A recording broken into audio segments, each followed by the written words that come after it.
Hi friends, welcome to Avis Lifestyle. Avis Lifestyle சேனலை மறக்காம subscribe பண்ணிக்கங்க. அப்படியே பக்கத்துல இருக்க பெல் ஐகானை கிளிக் பண்ணிக்கங்க. அப்பதான் அப்பப்ப போடக்கூடிய வீடியோஸ் உங்களுக்கு நோட்டிபிகேஷன்ல வரும். இன்னைக்கு நம்ம சமைக்க போறது பார்த்தீங்கன்னா கொங்கு நாட்டிலே குழம்பு வடகத்தை வச்சு செய்யக்கூடிய ஒரு பீக்கங்காய் குழம்பு தான் பார்க்க போறோங்க. அதுக்கு பீக்கங்காயை நல்லா கழுவிட்டு தோலெல்லாம் சீவி பொடி பொடியாக கட் பண்ணி வச்சுக்கோங்க. ஒரு கப் அளவுக்கு பாசிப்பருப்பை லைட்டாக வறுத்துட்டு நல்லா கழுவி நல்லா இந்த மாதிரி ஒரு பாதி வேக்காடுக்கு வேக வச்சு எடுத்துக்கலாம். இப்போ பார்த்தீங்கன்னா தெரியும் பாதி வெந்திருக்கு. இந்த ஸ்டேஜில் நம்ம கட் பண்ணி வச்சிருக்க பீக்கங்காயும் சேர்த்திடலாங்க. ஒரு 1/2 ஸ்பூன் அளவுக்கு மஞ்சத்தூளும் 1/2 டேபிள் ஸ்பூன் அளவுக்கு குழம்பு மிளகாய் தூளும் நம்ம ஆட் பண்ணிக்கலாம். தேவையான அளவுக்கு கல்லுப்பு ஆட் பண்ணிட்டேங்க. இப்போ இது எல்லாத்தையும் நல்லா மிக்ஸ் பண்ணிட்டு ஒரு 5லேருந்து 7 நிமிஷத்துக்கு மூடி போட்டு நல்லா வேக விட்டுறலாங்க. ஃப்ளேமை மீடியம்லேயே வச்சுக்குங்க.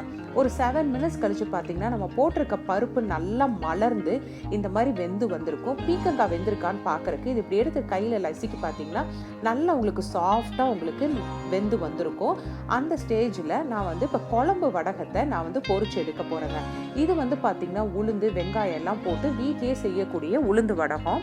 இதை எண்ணெயில் இந்த மாதிரி நல்லா செவக்க வறுத்தெடுத்து நம்ம குழம்புல ஆட் பண்ணிட்டீங்கன்னா நார்மலாக நீங்கள் சிம்பிளாக செய்யக்கூடிய குழம்பே பார்த்தீங்கன்னா ரொம்ப டேஸ்ட்டாக இருக்கும். இந்த வடகத்தை இப்படியே பொரிச்சு நீங்கள் தயிர் சாதம் ரசத்துக்கெல்லாம் கூட நீங்கள் ஆட் பண்ணிக்கலாம். ரொம்ப டேஸ்ட்டாக இருக்குங்க. தாளிப்புக்கு கொஞ்சம் கடுகும் வரமிளகாயும் கூடவே கொஞ்சம் கட் பண்ணி வச்சுருக்க சின்ன வெங்காயத்தையும் ஆட் பண்ணிடலாங்க. ஒரு கொத்தளவுக்கு கருகாப்புலையும் போட்டு வெங்காயம் இந்த மாதிரி நல்லா வதங்கி வந்ததுக்கப்புறம் குழம்புல சேர்த்திடலாம். இப்போ ஒரு 3 டேபிள் ஸ்பூன் அளவுக்கு துருவி வச்சிருக்க தேங்காயும் சேர்த்துலாங்க. இந்த குழம்புக்கு இந்த தேங்காய் துருவலும் இந்த வடகம் தான் அலாதி டேஸ்ட்டு கொடுக்குங்க. கண்டிப்பாக இது உங்கள் வீட்டில் செஞ்சு பாருங்கள். எப்படி இருக்குன்னு மறக்காமல் எனக்கு கமெண்ட் செக்ஷனில் சொல்லுங்கள்.